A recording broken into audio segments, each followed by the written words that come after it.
শুভ সকাল প্রিয় দেশবাসী। আর নয় যুদ্ধ, আমরা সবাই শান্তি চাই। আসুন সকল ভেদাভেদ ভুলে আমরা এ দেশটাকে সুন্দর করি, সমাজটাকে সুন্দরের দিকে নিয়ে যাই।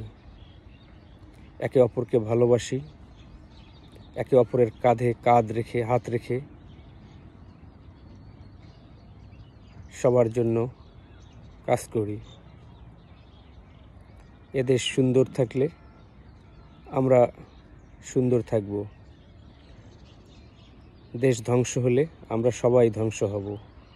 আমরা যুদ্ধ চাই না, আমরা ভালোবাসা চাই, আমরা শান্তি চাই। শান্তির অন্বেষণে আমাদেরকে সবাইকে ত্যাগ স্বীকার করতে হবে। ত্যাগ থেকেই প্রকৃত সুখ আসবে। ধন্যবাদ সবাইকে।